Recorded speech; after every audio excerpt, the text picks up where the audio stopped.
Bienvenidos nuevamente a este canal sobre tratamiento biológico de aguas residuales y lo prometido es deuda.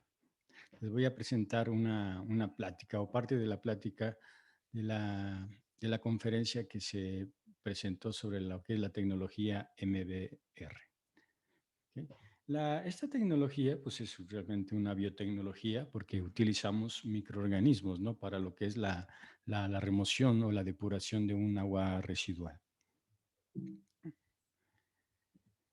Como una breve historia del MBBR, alrededor de los 80, un estudiante de doctorado que se llama Thomas Wellander, él empezó a tener hallazgos interesantes sobre la formación de la biopelícula utilizando microorganismos de la naturaleza. Entonces, estos hallazgos los hicieron ver como una ventana de oportunidades desde el punto de vista comercial y fundaron lo que es la compañía de Anamox en 1986 en Suecia.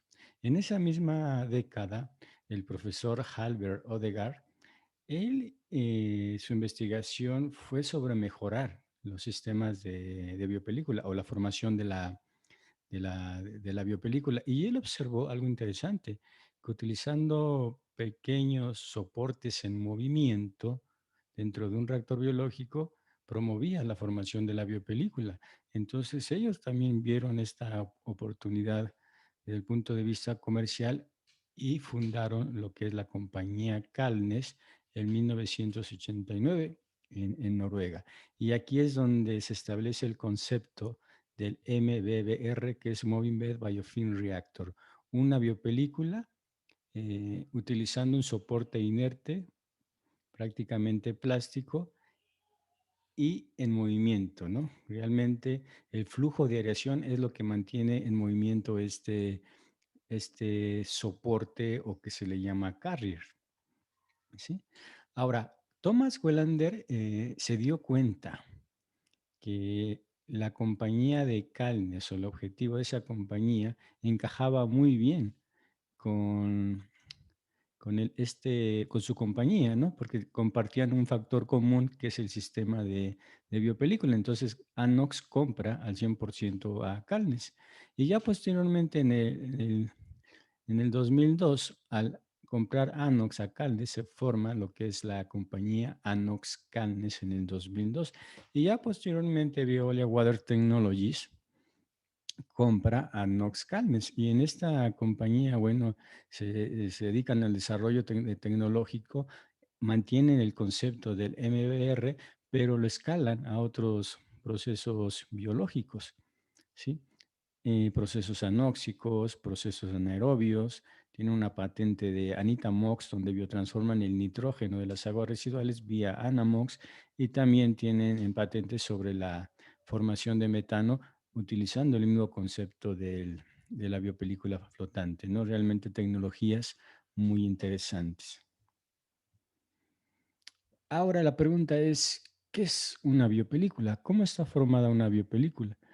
La biopelícula está formada prácticamente por cuatro componentes: exopolímeros, que pueden ser carbohidratos, proteínas, lípidos; iones metálicos como magnesio, calcio, hierro, etcétera; microorganismos; y como cuarto componente, el carrier o biocarrier, que normalmente es polietileno de alta densidad, 0.95, 0.97, muy cercano a lo que es el agua, un material inerte precisamente para que los microorganismos no lo degraden, ¿sí? Entonces, cuando los microorganismos están en presencia de este soporte inicialmente, em- lo que hacen primero los microorganismos es empezar a secretar sustancias exopoliméricas. Entonces empiezan a formar una capita de exopolímeros. Ya después entran los microorganismos, se adhieren en esta capita de exopolímeros y continúan con la producción de exopolímeros. Entonces empiezan de una forma a encapsularse. Y estos exopolímeros se empiezan a unir a través de puentes que son estos iones metálicos. Entonces es lo que permite ir de alguna forma formando esta red de exopolímeros que van a estar de alguna forma protegidos contra las condiciones de dentro de lo que es el reactor. Y esta biopelícula realmente es una estabilidad química muy interesante porque te permite ciertas fluctuaciones o te tolera fluctuaciones en carga hidráulica, en carga másica, carga orgánica, tiempo de residencia hidráulica, este, temperatura, pH, tóxicos. Entonces, realmente esta característica de tener una biopelícula tiene bastantes ventajas. Y de hecho, cuando se piensa en tratar un agua residual de composición química compleja donde hay tóxicos, pues siempre se va a pensar en un sistema de biopelícula. ¿Sí? Y ahora también otra de las características, bueno, cuando se tiene una biopelícula, que se puede estratificar de alguna forma lo que es la microflora. Entonces, por ejemplo, aquí tenemos lo que es el carrier. Pegado al carrier, pues se puede favorecer el desarrollo de bacterias anaeróbicas y ya las que están expuestas al líquido, donde realmente está el oxígeno, pues se van a desarrollar las bacterias aeróbicas. Entonces, esto es importante de alguna forma para lo que es el acoplamiento de los procesos biológicos. Ahora, un reactor MBR está conformado por tres componentes principales. Los carriers, que se van a mantener en movimiento gracias al segundo componente, que es el sistema de difusión de aire. Normalmente aquí se utiliza burbuja gruesa para poderle darle movilidad a los carriers, ¿sí? Entonces esa es la característica de la burbuja gruesa, que da un buen mezclado. Entonces aquí no vamos a tener problemas hidrodinámicos, es decir, vamos a tener un mezclado completamente homogéneo, no va a haber zonas muertas. Y el tercer componente son unas como tamices o retenedores de carriers, que pueden ser tubulares, pueden ser tipo pared, pero bueno, estos retenedores lo que van a hacer, o su función es que los carriers no salgan de lo que es el sistema. Eso lo vamos a ver un poco más adelante, ¿sí? Entonces, esos son los tres componentes de un MBR aerobio. Y también podemos tener el mismo concepto del MBR, pero anaerobio o anóxico. ¿Sí? Cuando nos referimos a anóxico, pues realmente nos estamos refiriendo al proceso biológico de la desnitrificación, donde se está respirando con nitrato. ¿Sí? Es decir, para recordar que vamos a tener lo que es DQO más nitrato y vamos a tener como producto hidrógeno molecular más CO2. Entonces, un metabolismo anóxico es aquel donde utilizan un aceptor de electrones inorgánico diferente al oxígeno. Y en este caso, el aceptor final de electrones diferente al oxígeno es el nitrato. Por eso las densificantes respiran con nitrato. Obviamente aquí no metemos aireación porque realmente no utilizamos el oxígeno. Entonces aquí lo que se implementa es un agitador mecánico sobre la pared. Y eso es lo que va a generar este mezclado, ¿no? Realmente es importante mezclar un sistema, pues para acelerar la reacción, ¿no? Acelerar el contacto microorganismos contaminantes. Realmente esa es la finalidad del mezclado.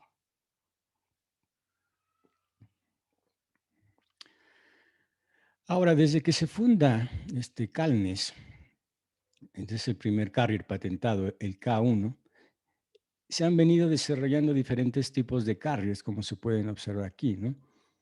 Eh, y si ustedes observan, pues estos carriers iniciales, pues es como una llantita, ¿no? Ahora, en estos carriers se cuida algo muy importante cuando se está operando el sistema MBR, que es este grosor de biopelícula, ¿sí? Este grosor de biopelícula es muy importante para la transferencia de masa dentro de esta película. Entonces, se ha observado que menor a 200 micrones, cuando se tiene esta película delgadita, menor a 200 micrones, hay una muy buena transferencia de los solutos y el oxígeno, ¿sí? Entonces, cuando hay una buena transferencia del soluto y del oxígeno, entonces la actividad aerobia heterotrófica se va a llevar de forma correcta y completa. Entonces, aquí, ¿qué es lo que va a suceder? Que la DQO más oxígeno, nos la DQO se va a oxidar a CO2 y el oxígeno se va a reducir a agua. ¿Sí? Que ese es el producto del metabolismo de la actividad heterotrófica. Y arriba de este grosor, pues entonces, como se observa en esta segunda fotografía, aquí ya vamos a tener muchos problemas difusionales. Ya no se va a transferir bien el soluto, los contaminantes, ya no se va a transferir bien el oxígeno. Entonces aquí sí nos vamos a ver en la necesidad de retirarlos y limpiarlos, ¿sí? Retirarles ese exceso para que empiecen a trabajar. Pero aquí lo más importante es identificar qué es lo que está generando esta acumulación excesiva de lodos para realmente controlar el problema desde la raíz, ¿sí? Ahora, en estos carriers se tienen dos tipos de áreas, que es el área superficial total, pues todo el área del carrier, pero se tiene un área protegida, que es esta área interna. Y esta área interna es la que se utiliza para cuestión de diseño, ¿sí? En la área superficial externa, realmente en esta parte, casi no va a haber microorganismos, va a ser nulo, ¿no? Por el esfuerzo cortante, por el flujo de aviación, por el choque entre carriers. Entonces, realmente la cantidad de microorganismos que pudiésemos encontrar ahí va a ser mínima o nula, ¿no? Entonces, realmente donde los vamos a encontrar en esta zona protegida.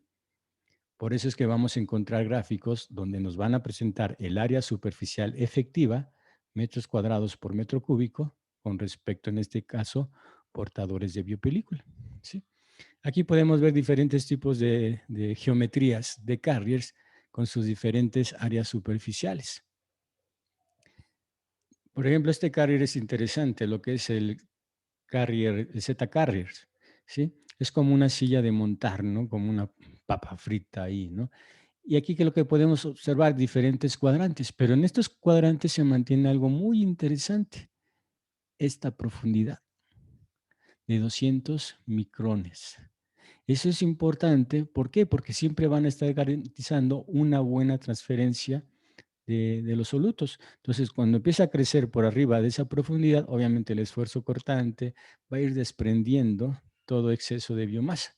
Entonces, siempre van a garantizar una buena actividad heterotrófica. Ahora, cuando estamos hablando de un proceso aerobio, siempre consideramos dos tipos de requerimientos de aire. Un requerimiento de aire para el metabolismo de los microorganismos, porque necesitan oxígeno para oxidar la materia orgánica. Y otro requerimiento de aire, pero para mezclar el sistema. Entonces son dos requerimientos distintos. Y esto es importante cuando se selecciona el tipo de carrier, ¿sí? Por ejemplo, aquí tenemos un gráfico interesante de la compañía SSI Aeration, donde nos presenta de hecho nos presenta su carrier patentado que está aquí, ¿no? Con ciertas características. Sí, va a haber diferentes compañías que van a tener sus carriers patentados con sus ciertas características y ventajas, ¿no? Entonces, en este gráfico de SS Aeration, pues nos presentan diferentes tipos de carrier o cuatro tipos de carriers, de alguna forma resaltando su carrier, ¿no? Aquí, bueno, no es por hacer publicidad, ¿no? Simplemente es para poderles presentar este detalle importante durante la selección de lo que es un carrier. Entonces, ¿qué es lo que observamos aquí? Que dependiendo del tipo de carrier, va a ser la cantidad de aire que nosotros tenemos que suministrar al tanque para mezclarlo. Por ejemplo, si recordamos en un sistema de lodos activados convencional, donde movilizamos biomasa suspendida o mezclamos biomasa suspendida, ahí vamos a requerir 2.2 metros cúbicos de aire por metro cuadrado por hora, ¿sí? Entonces hablamos de un sistema de lodos activados convencional. Cuando estamos en un sistema MBR, pues te puede ir de 2 hasta 18 metros cúbicos de aire por metro cuadrado por hora. Y esto sí es muy importante. Por ejemplo, aquí este carrier tiene aproximadamente 17 metros cúbicos de aire. Obviamente esto es importante, pues, porque nos va a disparar los costos operativos, ¿sí? Y una de las desventajas ¿cómo se llama? La tecnología MBBR, pues son los altos costos de aireación. Otra desventaja de la tecnología MBR son los carriers, porque están patentados y a veces son muy costosos, que inicialmente cuando se hace la selección desde el punto de vista del diseñador de la planta, se puede incrementar mucho los costos de inversión que no se decide por una tecnología MBR, ¿sí?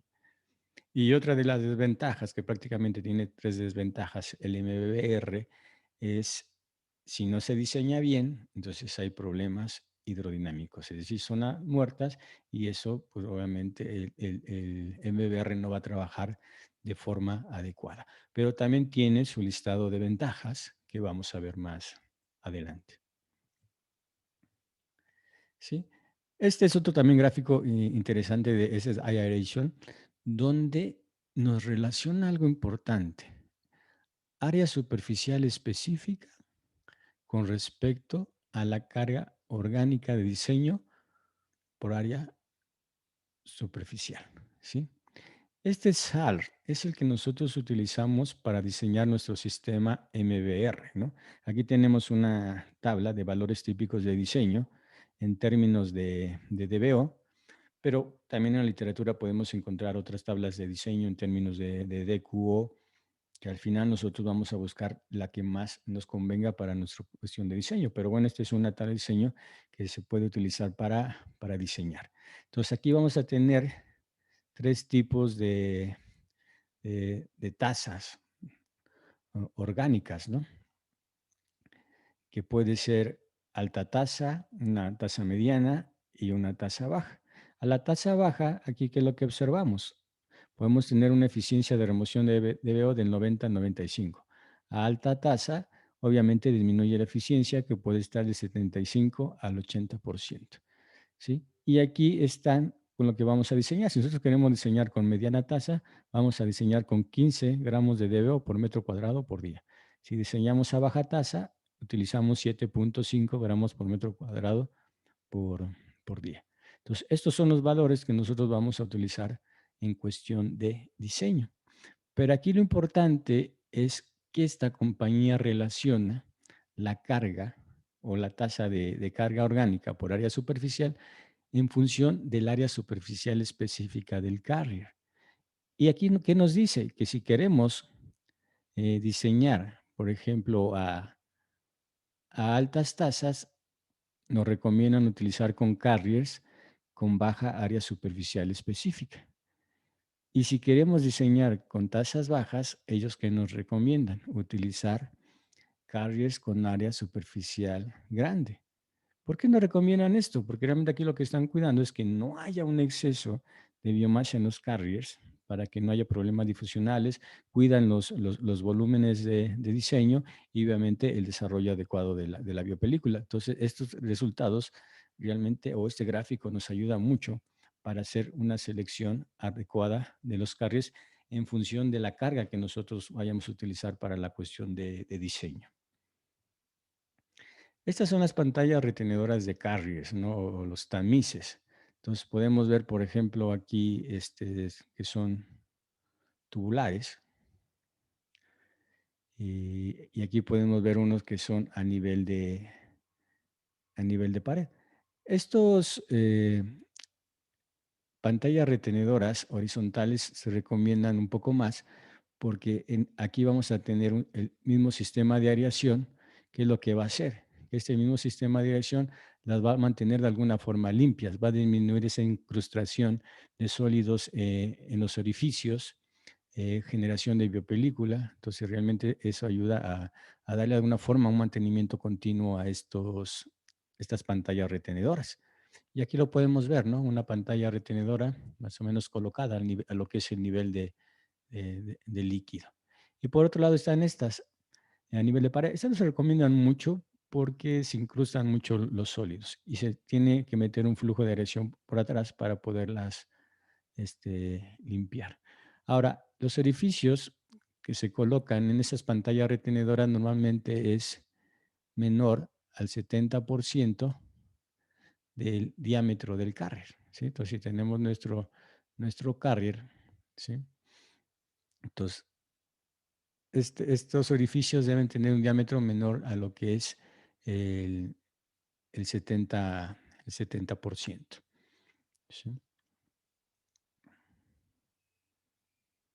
Ahora, si nosotros quisiéramos conocer el área total para implementar estos pantallas retenedoras, aquí se utiliza la carga hidráulica de diseño para estas pantallitas, que más o menos va de lo que es a 50, 60 metros cúbicos por metro cuadrado por más o menos por día.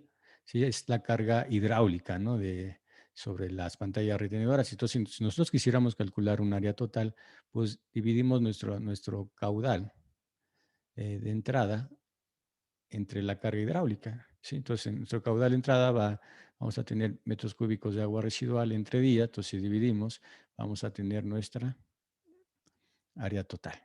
¿Sí? Y de esa forma, pues ya colocamos la geometría que realmente se recomiende, ¿no? Ahora, un tren de tratamiento, cuando se emplea el sistema MBR, pues normalmente vamos a encontrar un tratamiento primario, un tratamiento secundario y un tratamiento terciario. En el tratamiento primario, pues vamos a tener el cribado, ¿no? Que ese es de cajón, ¿no? Estas rejillas gruesas, finas, para retirar lo voluminoso. Entonces, al final, ¿qué es lo que buscamos en el tratamiento primario? Cuidar nuestro sistema de bombeo, nuestro sistema de tuberías, pero también cuidar nuestro reactor secundario, que es el corazón de la planta. Podemos tener desarenador, separador de grasas y aceites, que es muy importante, el sedimentador primario, bueno, dependiendo de la cantidad de sólidos, y un ecualizador. Y posteriormente tenemos el tratamiento secundario, que es el MBR, con su clarificador secundario. Y el tratamiento terciario, bueno, obviamente se va a depender de la normatividad que nosotros vayamos a cumplir. Puede haber un sistema de filtración, ultrafiltración, ósmosis inversas y desinfección, ¿no? Para la remoción de patógenos. Puede ser a través de UV, cloración, etcétera. Ahora, ¿qué factores me afectan el proceso? ¿Sí? El proceso biológico. Obviamente, una baja biodegradabilidad. Entonces, normalmente nosotros cuando diseñamos una planta de tratamiento siempre calculamos lo que es el índice de biodegradabilidad, ¿no? Una relación de BO5 entre DQO, normalmente mayor a 0.3, ¿sí? Entonces podemos optar por un proceso biológico. Entonces aquí se recomienda realmente que sea mayor a 0.5, que sea un agua altamente biodegradable. Gracias a aceites. Sí, nosotros sabemos que en un sistema aerobio, lo más que podemos meter a un sistema, al proceso secundario, son 20 miligramos por litro de grasa de aceites. Hasta 30 miligramos por litro puede soportar, pero no más. Porque sabemos que en un proceso aerobio, un exceso de grasas y aceites, ¿qué es lo que genera? Problemas de transferencia de oxígeno, se adhiere a los soportes, disminuye la formación de la biopelícula, se adhiere a las bacterias, disminuye el transporte de los nutrientes y las grasas y aceites también favorecen el desarrollo de bacterias filamentosas. Entonces, esto es muy importante controlarlo, como el índice de biodegradabilidad. El pH, pues realmente si está por debajo de 6.5 o muy alto, pues vamos a tener muchos problemas desde el punto de vista bioquímico, ¿no? Por la actividad enzimática. También problemas a nivel de transporte en la membrana y también puede haber cambios de especiación química de ciertos componentes o contaminantes en el agua residual que pueden ser tóxicos. Por ejemplo, el amonio. El, eh, el amonio normalmente lo tenemos como una sal dentro de este intervalo. Por ejemplo, si el pH se sube por arriba de 9, entonces este sal de amonio se pasa a lo que es este amoníaco. Y este amoníaco es un gas y es altamente tóxico para los microorganismos. Entonces, realmente ese pH te mueve muchísimas cosas dentro de lo que es el reactor biológico. una baja alcalinidad y más cuando estamos hablando de la nitrificación, ¿no? Porque la nitrificación requiere de una alcalinidad, ya sea para neutralizar el pH. Toxicidad, pues sí, cuidar que no entre una molécula tremendamente tóxica que me desprenda mi biopelícula o me inhiba completamente el proceso biológico. Una relación sólidos suspendidos totales de BO5 mayor a 1.5. ¿Sí? Si está por arriba de mayor a 1.5, me va a deteriorar mi sistema MBR porque se van a ir acumulando dentro de mi biocarrier y voy a tener problemas de transferencia. Entonces, si tenemos arriba de esta relación, tenemos que meter un sedimentador primario, ¿sí? Para bajar estos sólidos suspendidos totales. Salinidad, también importante la salinidad, ¿no? Ya que me afecta el proceso biológico, pero también a mayor salinidad,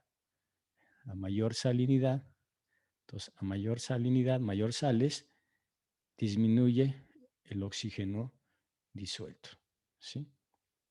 Entonces, tampoco nos conviene mucho porque ya no vamos a tener el oxígeno necesario que nosotros diseñamos para la remoción de la materia orgánica. Y la dureza, pues hay problemas de precipitación de sales de carbonato. Normalmente se crusta dentro del carrier, los hace más pesados, luego los deja en el fondo y ya no se pueden movilizar o vas a requerir mayor aireación para poderlos movilizar. Entonces eso sí te va a tender a acarrear problemas más operacionales. Ahora, configuraciones del MBR. El MBR es una tecnología muy interesante porque es como un comodín, ¿sí? Lo podemos colocar de forma estratégica en función de lo que son las necesidades y eso es lo que hace muy inteligente esta tecnología del MBR. ¿Y por qué se permite como esta cierta movilidad? Porque al final la tecnología MBR, su principal ventaja es que se compacta. Cuando se hace el diseño de esta tecnología, con respecto a una convencional, se puede compactar 3, 4 veces. Entonces, realmente son tanques muy pequeñitos y eso nos permite insertarlos en una planta de tratamiento, ya que esté trabajando en una planta de tratamiento nueva, ¿no? Entonces, ahorita vamos a ver. Entonces, aquí, bueno, aquí tenemos nuestro sedimentador primario para bajar sólidos suspendidos, ¿no? Y aquí tenemos dos tanques de aireación. Podemos diseñar un módulo de aireación o podemos diseñar dos módulos de aireación. Sí, cuando diseñamos dos módulos de aireación, tenemos ventajas muy, muy importantes que las vamos a ver más a ratito en un ejercicio de diseño. Ahora, aquí, ¿qué es lo que podemos hacer? Podemos meter una línea de coagulante floculante, puede ser hierro, aluminio, si queremos eliminar lo que es el fósforo, ¿sí? Entonces aquí podemos eliminar materia orgánica y fósforo. Obviamente, si yo voy a pensar en esto, pues tengo que hacer mis cálculos económicos porque me va de alguna forma elevar los costos operativos. Aquí tenemos un diseño de alta carga orgánica. Entonces, en este módulo bajamos una parte de la carga orgánica y por otro lado la otra parte de la carga orgánica también con un coagulante floculante, ¿sí? Y aquí, bueno, mi sedimentador secundario para separar, ¿no? Todo lo que vayamos generando en nuestro tanque MBR. Ahora, aquí lo que les mencionaba de este tipo como de comodín, ¿no? Por ejemplo, aquí tenemos nuestro sistema de lodos activados convencional, ¿no? Nuestro tanque de aireación, tanque secundario, recirculación de lodos, que es como trabaja el sistema de lodos activados convencional. Ahora, supongamos que este diseño, supongamos que ya se sobrepasó, es decir, aquí el agua residual ya incrementó la carga orgánica que este diseño ya no permite. Entonces, ¿qué es lo que podemos hacer aquí? Implementar un MBR que va a ser compactito, entonces aquí me va a bajar la carga orgánica significativamente y entonces este ya va a poder operar adecuadamente, ¿sí? O puede ser que en mi sistema de lodos activados yo quiera mejorar mi eficiencia de remoción que ya de alguna forma estuve moviendo aquí parámetros y no lo logro o ya no se puede, entonces puedo, después de esto, implementar mi tanque MBR. Y de esta forma, pues mejoro mi eficiencia de remoción de materia orgánica. Otra de las características importantes del MBR es que ya no necesitamos recircular biomasa. ¿Sí? ¿Por qué ya no necesitamos recircular biomasa? Porque los microorganismos ya se adhirieron a lo que es el carrier. ¿Sí? Entonces, no necesito recircular lodos, que esa es una de las ventajas. Ahora, en el caso, por ejemplo, si yo quisiera ahora remover fósforo vía biológico, o sea, no utilizando un coagulante floculante, entonces debo de hacer mi diseño implementando, ¿qué? Buscando el diseño para acoplar lo que es la nitrificación y la desnitrificación. Entonces, ¿cómo va a ser mi diseño en este caso? Entonces, yo voy a tener un reactorcito que va a ser preanóxico, después va a estar conectado a un reactor aerobio y después va a estar conectado a un reactor nitrificante. ¿Sí? Entonces, este nitrificante, esta agua residual, la vamos a recircular al preanóxico. ¿Sí? Entonces, este nitrato que se está formando aquí lo vamos a recircular para que en el preanóxico, ¿qué es lo que va a suceder? Que el nitrato más la DQO, pues vamos a formar nitrógeno molecular. Ahora, queremos eliminar fósforo, podemos meter aquí un reactorcito anaerobio, ¿sí? Y nosotros sabemos que cuando acoplamos un reactor anaerobio y posteriormente un aerobio, lo que buscamos es que el fósforo se acumule como polifosfato dentro de las células. Entonces, cuando se vayan purgando los lodos, pues ahí es donde se va a ir eliminando el fósforo. Entonces, y estos modulitos los podemos seguir manejando, todos estos modulitos con el concepto del MBR. Sí, que van a ser una tecnología compacta, pero puedo lograr la remoción de materia orgánica, nitrogenada y fósforo vía biológica. ¿Sí? Aquí en el sistema MBR hay un detallito importante sobre el tipo de lodo que se forma dentro de lo que es el tanque MBR. Este tipo de lodo que se forma le llaman como lodo fino, o lodo liviano. Este lodo es prácticamente toda la biomasa y exopolímeros que se van desprendiendo. Entonces, cuando se trata mayor carga orgánica, mayor desprendimiento de lodos. Entonces, cuando entra este lodo aquí, ya le cuesta mucho trabajo lo que es la sedimentación. Sí, este es uno de los detalles. Entonces, la mayoría de las veces vamos a tener que adicionar un coagulante floculante, que puede ser hierro, para darle mayores características a este lodo para que pueda sedimentar de forma correcta. ¿Sí? Ahora, este tipo de sedimentador que se acopla a un sistema MBR, también aquí hay mucha polémica del punto de vista de los diseñadores, es que ¿qué es mejor? O sea, por este tipo de lodo que se genera.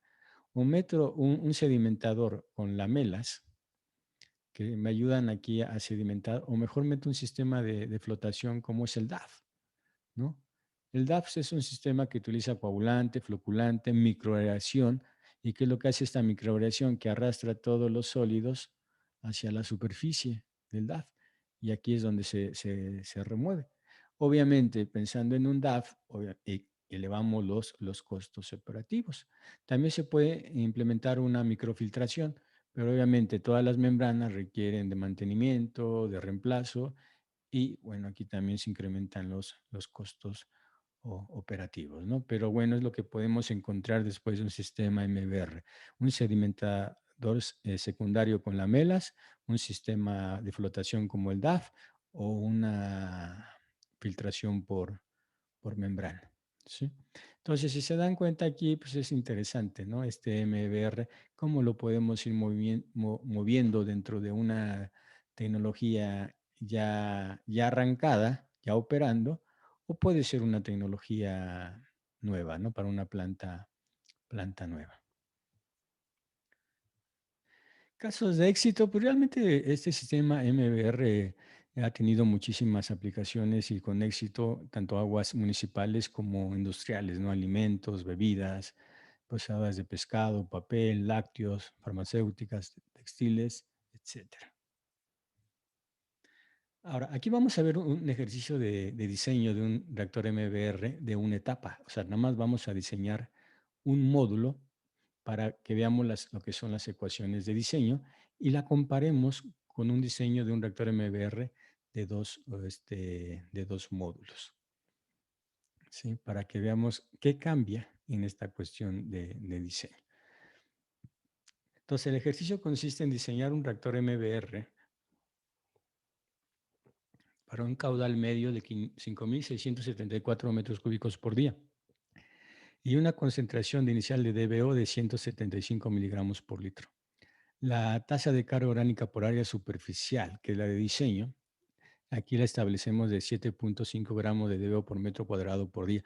No se recomienda iniciar con altas cargas de diseño. O sea, utilizar la alta carga de diseño no se recomienda. Se recomienda, por experiencia, los diseñadores, una tasa mediana o una tasa baja. Luego, el área superficial específica del carrier es 600 metros cuadrados por metro cúbico y se va a llenar el reactor con un por ciento del 40%. Este es importante en la literatura o realmente la experiencia. Ha mostrado que se puede llenar del 30 al 70% lo que es el tanque. Hay algunos autores que mencionan o recomiendan el 55%, pero hay otros que recomiendan el 40%.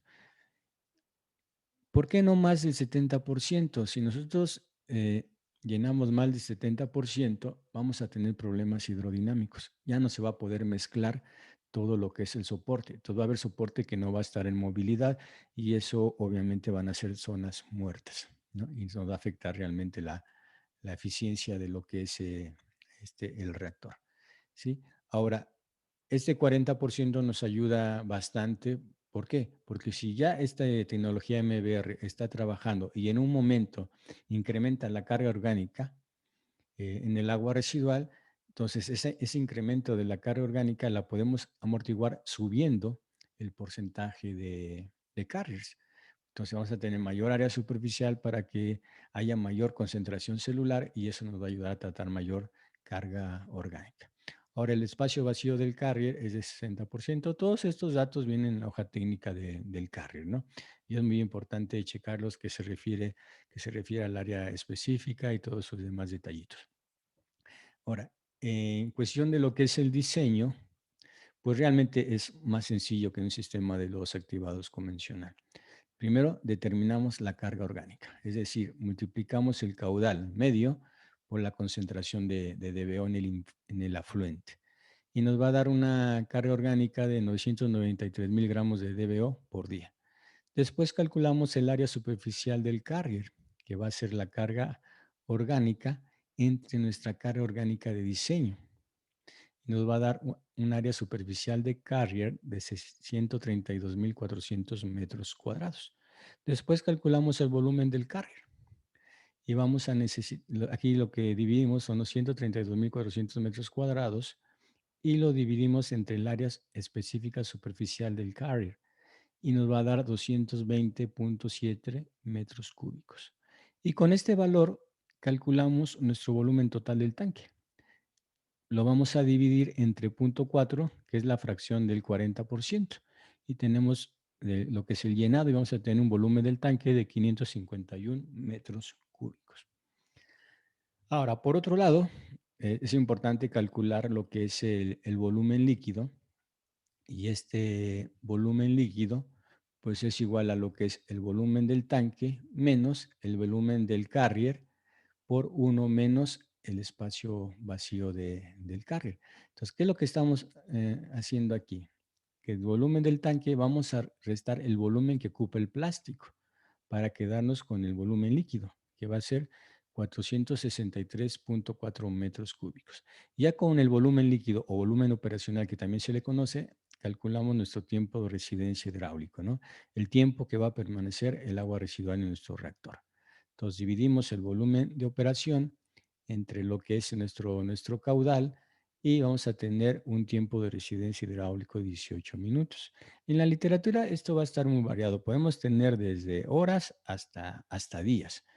¿De qué va a depender? Pues realmente de la composición química del agua residual, si hay tóxicos, si hay moléculas de lenta degradación. Entonces, ahí es donde nos vamos a ir moviendo en este tiempo de residencia hidráulico, en esta cuestión hidráulica, para ir de alguna forma amortiguando estos efectos inhibitorios, porque cuando un efecto inhibitorio lo que hace es disminuir la velocidad de los procesos biológicos, los hace más lentos.